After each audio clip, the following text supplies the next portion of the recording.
Bismillahirrahmanirrahim. Assalamualaikum warahmatullahi wabarakatuh. Alhamdulillahirabbil alamin. Wassalatu wassalamu ala asrofil anbiya'i wal mursalin Sayyidina wa maulana Muhammadin wa ala alihi wa sahbihi ajma'in. Rabbi shrah li sadri wa yassir li amri wahlul 'uqdatam min lisani yafqahu qawli, amma ba'du. Jamaah yang dirahmati Allah Subhanahu wa taala, pertama-tama marilah kita senantiasa selalu bersyukur atas limpahan nikmat Allah Subhanahu wa taala yang tak terhitung telah kita terima hingga saat ini, sehingga kita dapat berjumpa dalam kajian kesempatan kali ini. Tidak lupa sholawat serta salam selalu kita panjatkan kepada junjungan kita, yakni Nabi besar Muhammad Sallallahu Alaihi Wasallam. Semoga dengan kita berbanyak sholawat, maka kita akan mendapatkan syafaat di yaumul akhir kelak. Amin, amin ya rabbal alamin. Pertama-tama saya izin untuk menyampaikan materi ceramah yang akan saya sampaikan dengan judul bersyukur kepada Allah Subhanahu wa taala. Perlu kita ketahui, syukur artinya berterima kasih kepada Allah Subhanahu wa taala atas segala nikmatnya yang telah diberikan kepada kita. Adapun beberapa cara bersyukur, diantaranya yang paling utama adalah dengan bertakwa kepada Allah Subhanahu wa taala, menjalankan yang diperintahkannya dan menjauhi segala hal yang dilarang olehnya. Jamaah yang dirahmati Allah Subhanahu wa taala, bersyukur itu dibagi atas 3 macam. Yang diantaranya adalah bersyukur menggunakan lisan, badan, dan hati. Cara kita bersyukur dengan menggunakan lisan adalah kita mengakui atas segala nikmat yang telah Allah Subhanahu wa taala berikan kepada kita dengan sikap yang merendahkan diri. Sedangkan cara kita bersyukur dengan badan, yakni dengan cara bersikap selalu sepakat serta melayani, mengabdi kepada Allah Subhanahu wa taala. Dan cara kita bersyukur dengan hati adalah mengasingkan diri di hadapan Allah Subhanahu wa taala dengan cara konsisten tetap menjaga atas keagungan Allah Subhanahu wa taala. Segala anggota tubuh kita ini kita gunakan pada hal kebaikan di jalan yang diridhai Allah Subhanahu wa taala. Segala anggota tubuh kita ini gunakan pada hal kebaikan di jalan ridho yang diridhai Allah Subhanahu wa taala. Itulah yang dinamakan dengan bersyukur atas nikmat Allah Subhanahu wa taala.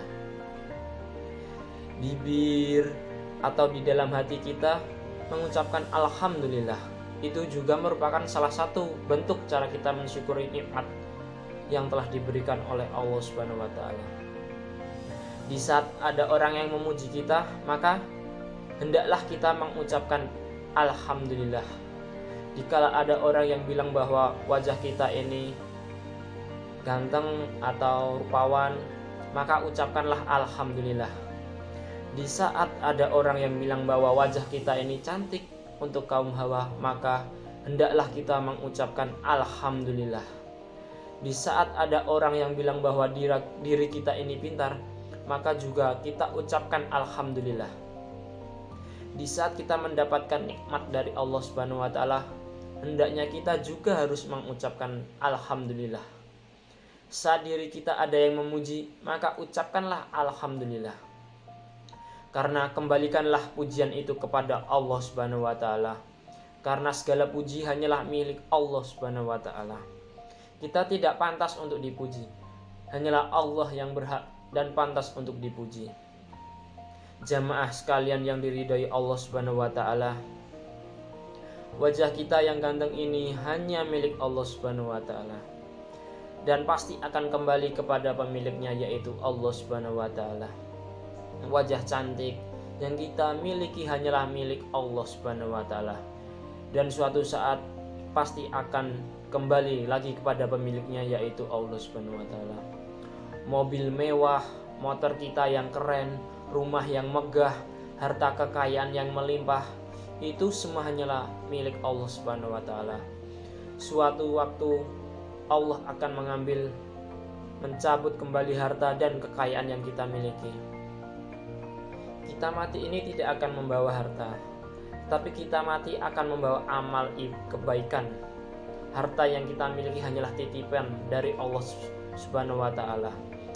Allah akan mengambil kembali apapun hal yang kita miliki, entah itu harta melimpah, istri, anak, keluarga, sahabat, dan semua yang kita miliki di dunia ini hanyalah titipan. Maka suatu waktu mungkin dan itu pasti akan diambil oleh Allah Subhanahu wa Ta'ala. Allah berfirman dalam Al-Quran surat Ibrahim ayat 7. A'udzubillahi minasyaitonirrajim. Bismillahirrahmanirrahim. Wa iz ta'azana rabbukum la'in syartum la'azidannakum wa la'in kafartum in azabi lasyadid. Dan apabila kamu bersyukur atas nikmatku, maka aku akan menambah nikmat kepadamu. Namun apabila kamu mengingkari nikmatku, maka azabku sangat pedih. Quran surat Ibrahim ayat 7. Nah, dapat kita ambil dari firman Allah tersebut, kita harus banyak-banyak bersyukur kepada Allah Subhanahu wa Ta'ala. Karena apabila kita bersyukur kepada Allah Subhanahu wa Ta'ala, niscaya Allah akan menambah semua nikmat itu kepada kita. Namun sebaliknya, apabila kita itu mengingkari nikmat Allah Subhanahu wa Ta'ala, suatu waktu azab akan menghampiri kita, dan itu pasti. Nauzubillahi min dzalik. Semoga kita dijauhkan dari hal-hal yang seperti itu. Jamaah sekalian yang dirahmati Allah Subhanahu wa Ta'ala, apabila kita bersyukur atas nikmat yang telah Allah berikan kepada kita, sesungguhnya itu demi kebaikan diri kita sendiri dan demi kebaikan semua makhluk di dunia ini, supaya hidup dengan tentram, damai, dan selalu rukun. Sesuai dengan firman Allah yang tertera dalam Al-Quran surat An-Naml ayat 40. Wa man syakara fa innama yashkuru li nafsih wa man kafara fa inna rabbi ghaniyyun karim. Yang artinya, barang siapa yang bersyukur, maka sesungguhnya dia bersyukur untuk kebaikan dirinya sendiri, dan barang siapa yang ingkar, maka sesungguhnya Tuhanku maha kaya lagi maha mulia. Jamaah sekalian yang dirahmati Allah Subhanahu wa Ta'ala, semoga kita semua selalu dilindungi dari hal-hal yang terlepas dari hal-hal yang membuat diri kita terjerumus dari hal-hal yang tidak baik. Semoga kita menjadi hamba-hambanya yang senantiasa selalu bersyukur kepada Allah Subhanahu wa Ta'ala. Amin, amin ya rabbal alamin. Jamaah sekalian yang dirahmati Allah Subhanahu wa Ta'ala, mungkin cukup sekian ceramah yang bisa saya sampaikan pada kesempatan kali ini. Mohon maaf jika ada kesalahan dan kekurangan dalam menyampaikan materi ceramah pada kesempatan kali ini. Billahi taufik wal hidayah. Wassalamualaikum warahmatullahi wabarakatuh.